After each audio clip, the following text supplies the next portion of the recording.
everybody! I'm officially back. So, if you don't know me, my name's Ashlyn.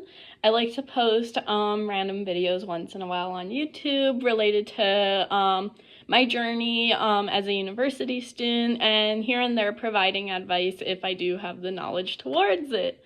So, I just checked my YouTube profile, and the last video I posted was 8 months ago, so it's been a hot minute. I apologize about that. I've just been in a posting slump, as well as focusing on my mental health, as well as school and work. The summer, it wasn't really interesting, I found, to post about, really, because I was pretty much just working. It was eat, sleep, and work. Not, like, there wasn't any traveling, not much outside activities after work and stuff, so yeah, there wasn't really much to do about that, but I did take some spring and summer term courses, and I did really enjoy that. My big piece there was, because it's such a small semester compared to your fall and winter semester, I like using it as a catch-up, for sure, especially because I found in my first year, about 4 months of vacation was a little bit too much in my opinion. Like, I still lacked some of that productivity even though I was working. So I found with taking a spring and summer term course, so that was for May and June, that helped me a lot better in that balance, for sure. And so I took a creative writing course, which was really fun. Absolutely loved it. Really great experience. Like, truly, there was a lot of creativity and freedom, and it brought back my love for writing back and my imagination and creativity. And then my other course was some sort of management course. I don't remember the official name, but that one was an online course, and that one wasn't stressful at all. So I had one in-person course and then one online, and I found that balance really helped, for sure. Anyways, I'm getting sidetracked. So this video is supposed to be a get to know me video, and then yeah, a little bit of a recap as well as what's been happening and stuff, because yeah, like I said, it's been a minute since I've been last here. So my name's Ashlyn. I'm 20 years old. I am now officially a psychology major and an English minor. So yeah, that's really exciting. I'm in my 3rd year of university right now, so that's also quite nice. I have a little bit of experience under my belt. There's still a lot of things I still need to learn, though. What else is there? I speak both English and French fluently. I love English. I love psych. Both are very interesting. Philosophy, I'm a little bit iffy on. Like, it's not bad of a course. There's just certain concepts in that class where it's difficult for me to grasp, but it is very interesting, for sure. Stats, I hate stats, but that's just because all my life I've struggled with math since elementary school up to high school to now. So, yep, but yeah, fun fact, I had to take stats twice, so there was that. I work a part-time job. I live at home still with my parents, so I'm very blessed that I didn't have to move into a residency for school. So that's really nice because my parents, they support me with my education and work, so then I can grow my finances to be financially stable. So then once I graduate and I'm ready to move out, then I'm good to do that. I have one younger sister. I have 2 cats. I love to wear Western wear, so cowboy boots, flared jeans, what else? I do enjoy a lot of sports. I do enjoy dance. I wasn't a competitive or technical dancer ever. I just took dance classes at school in high school, and I really enjoyed them.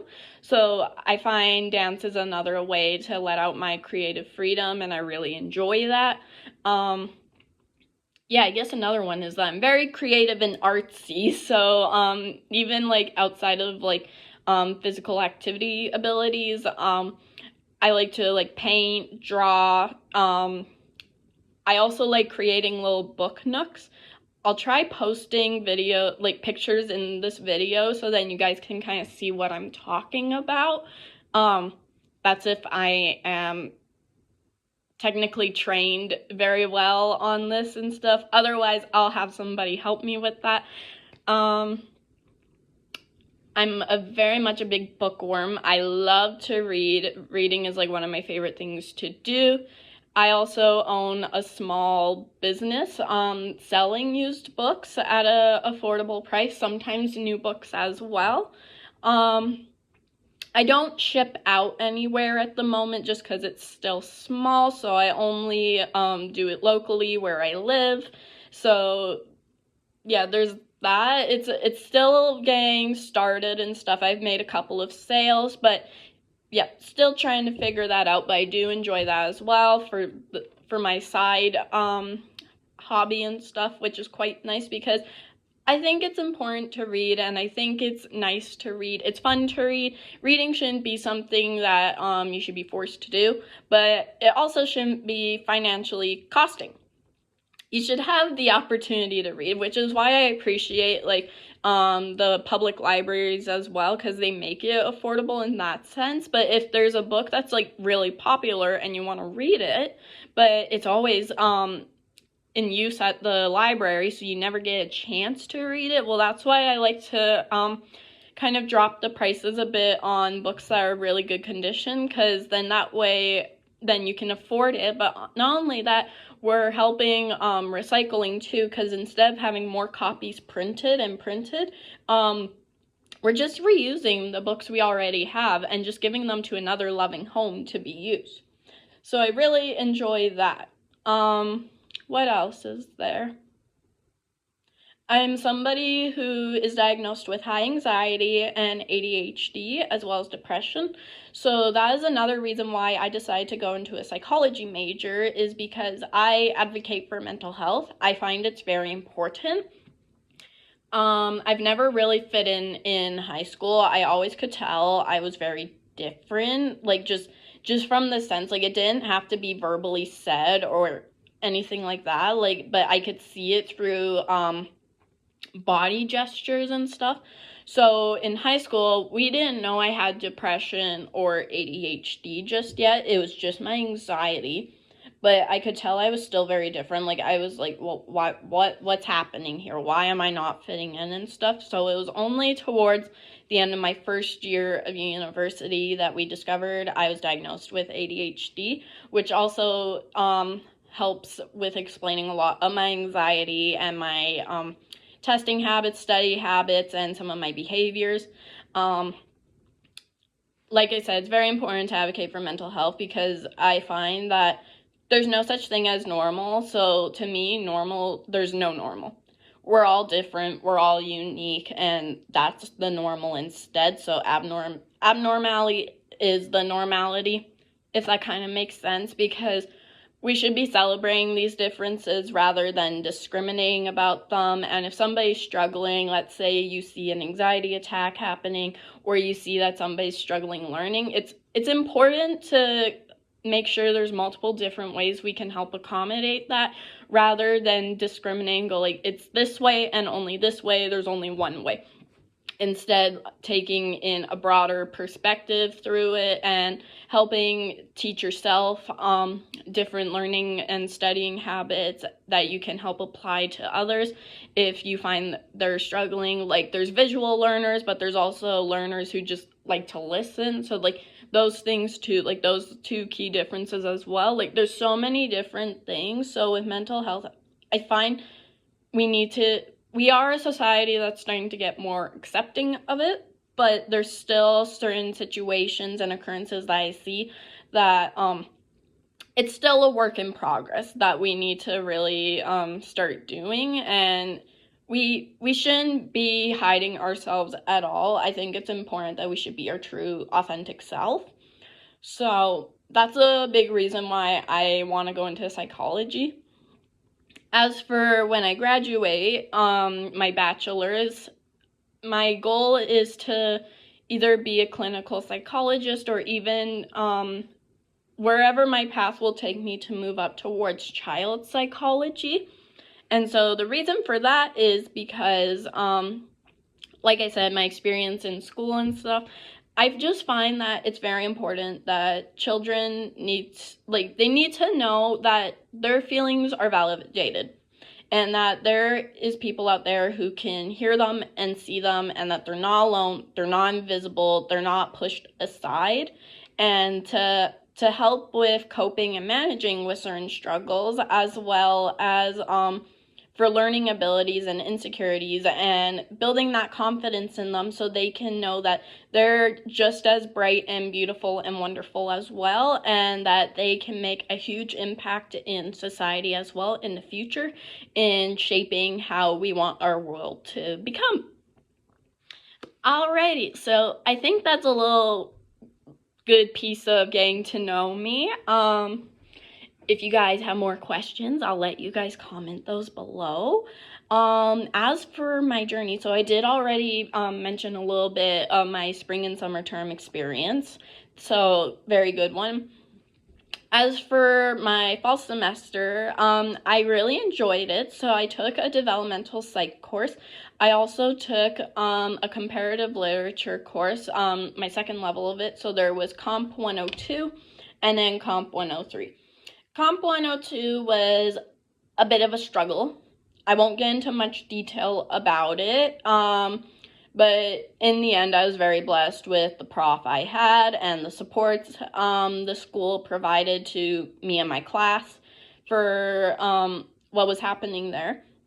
Comp 103, I really liked it. It was, in the beginning, I was very insecure about it and wasn't sure how well I was going to do, but I found my prof was really, really great. Like, she was very engaging with the content, and it was a hybrid course, so every Friday we would not have class in person. She would post online content instead, and then the Mondays and Wednesdays we would have in-person class.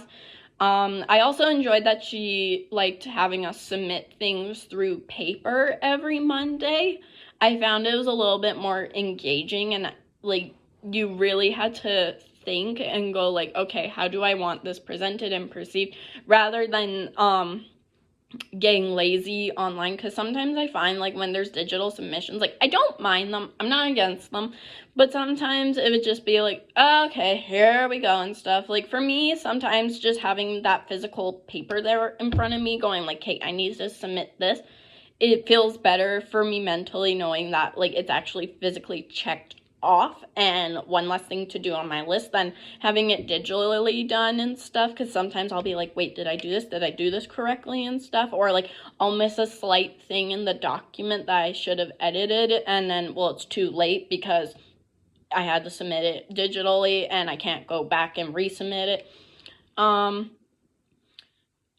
found her class challenging because we did a group project in the beginning of the semester, and even though I love English, I struggle in poetry.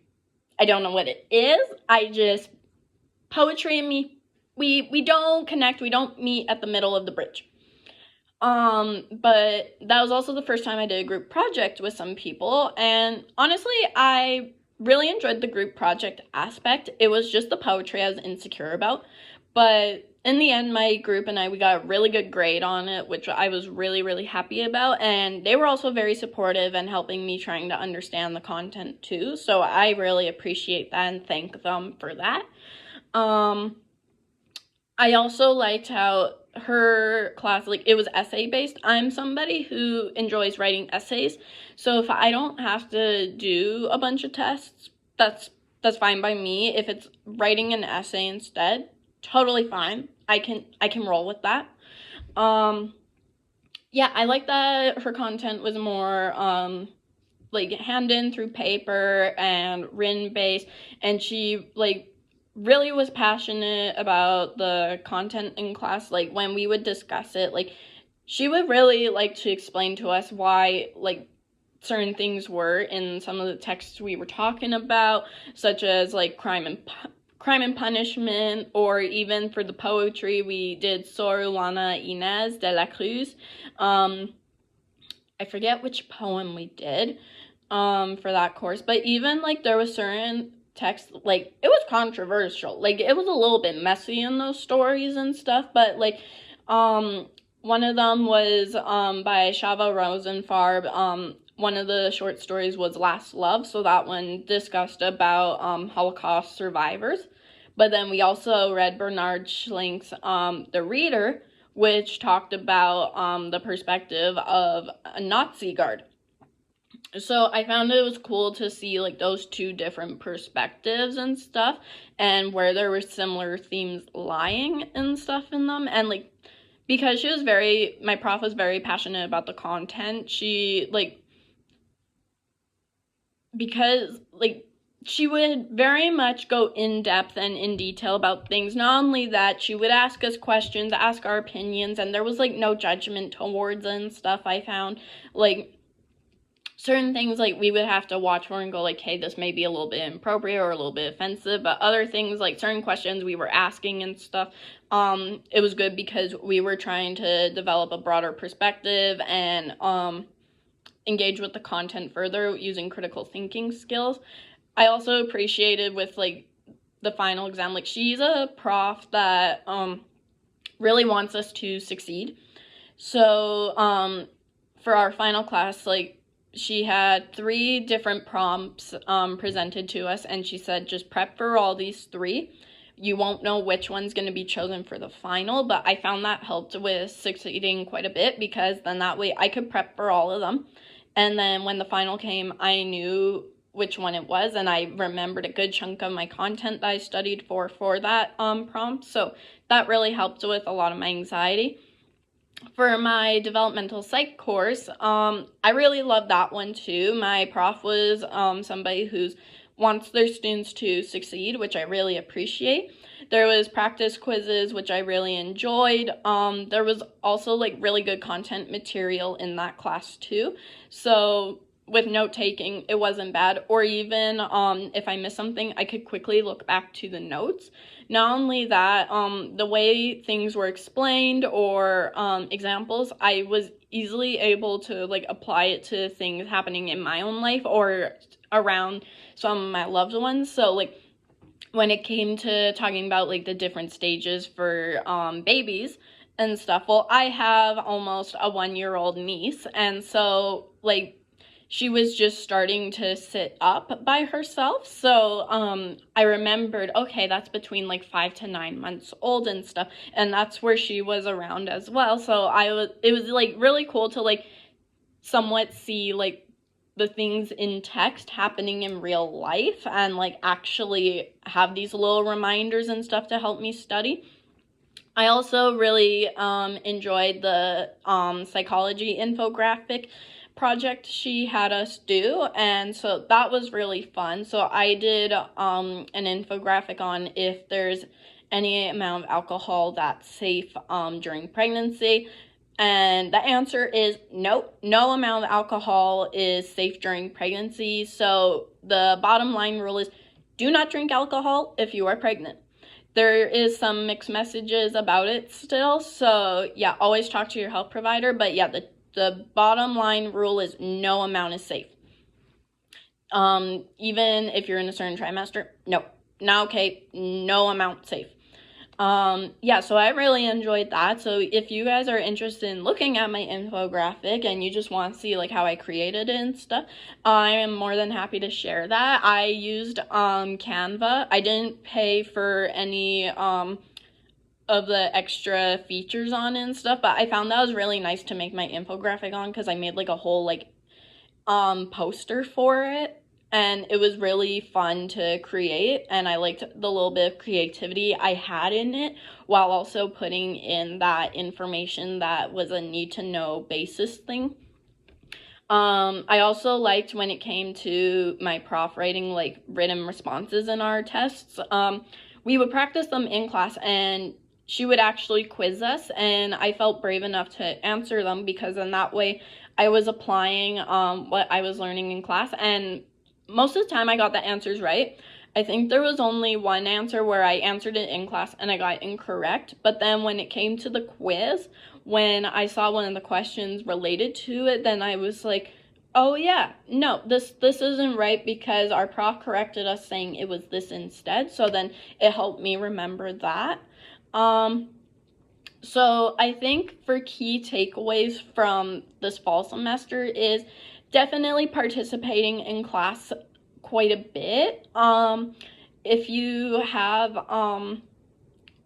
feelings of being overwhelmed and stuff, and you don't know how to manage things healthily in school because you're just very overwhelmed with all the workload, test out what works better for you. So for me, digital lists don't work, so I have to do it physically.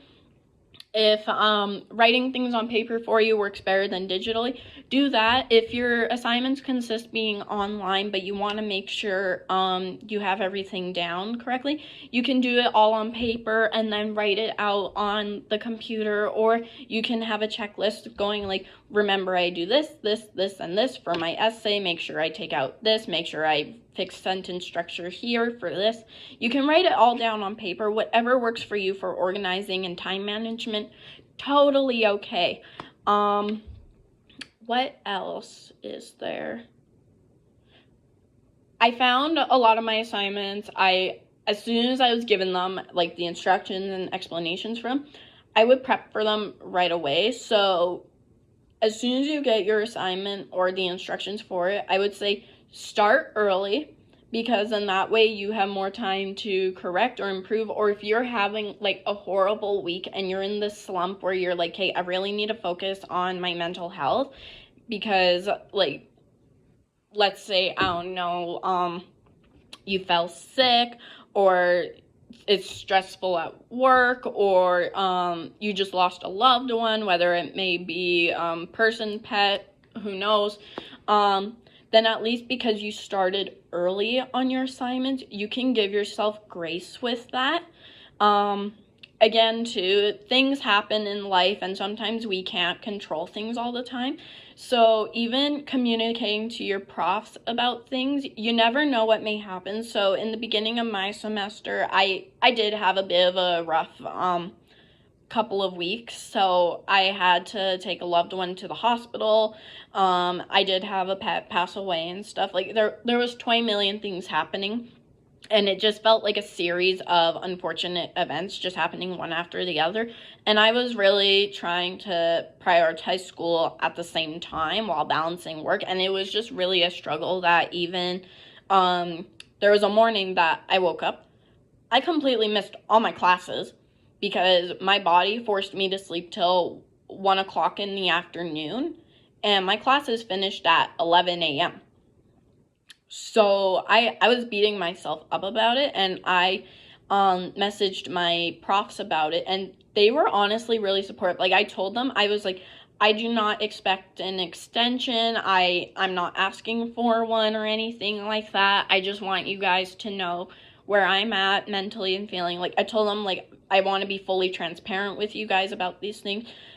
And they were very supportive, a lot of them. Some of them literally told me, like, I can give you an extension for this assignment if you'd like, and you can hand it in to me this day instead if that'll help you.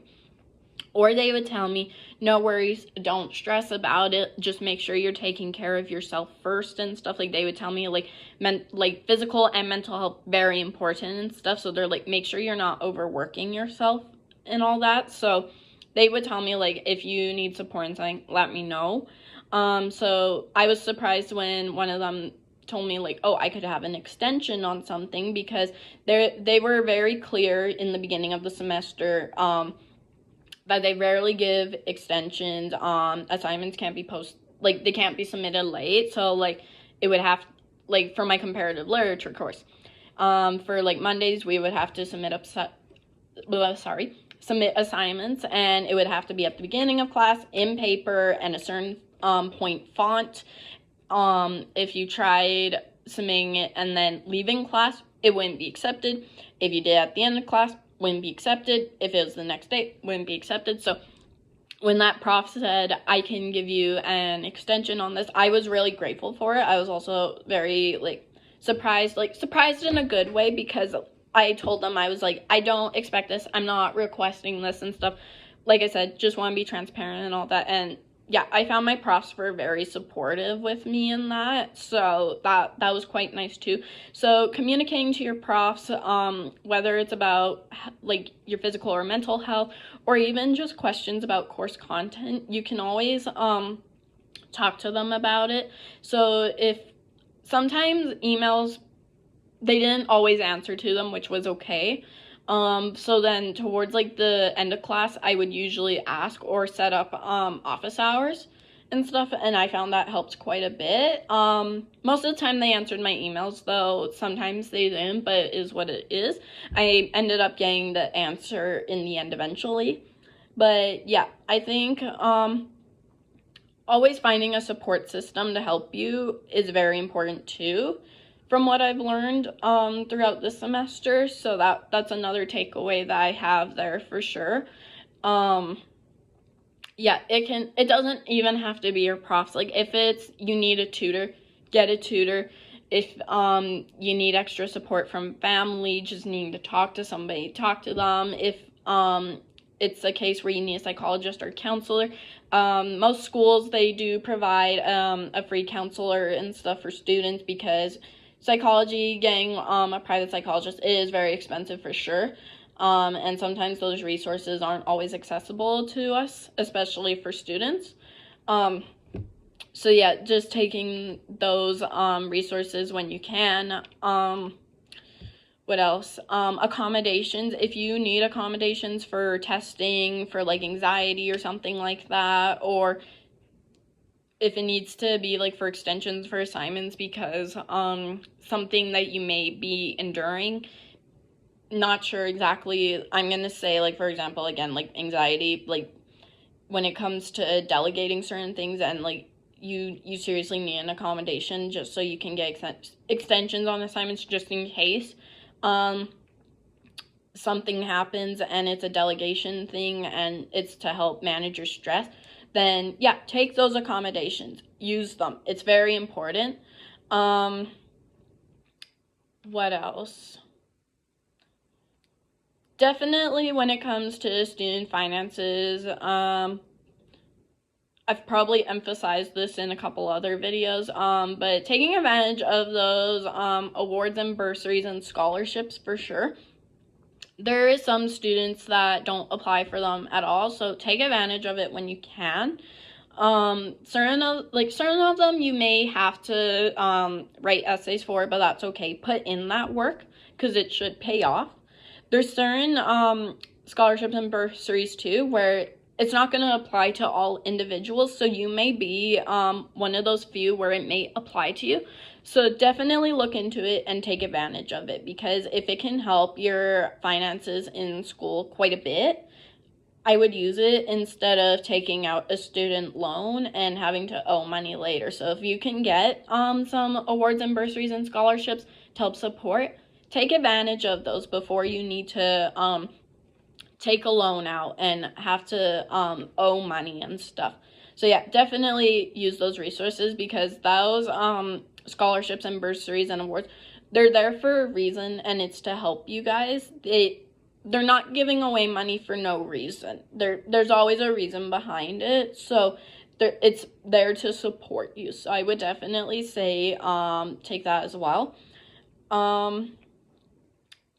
For studying wise, because I was blessed that I had a prof that gave us practice quizzes, if there's a case where your profs don't do that for you, because not every prof is going to do that, some of my past semesters, what I've done is I've used ChatGPT to help create practice quizzes for me, whether it was for certain sentence structures or multiple choice quizzes and stuff, and I would provide some of the course content into it, and I found that helped me understand it a little bit better.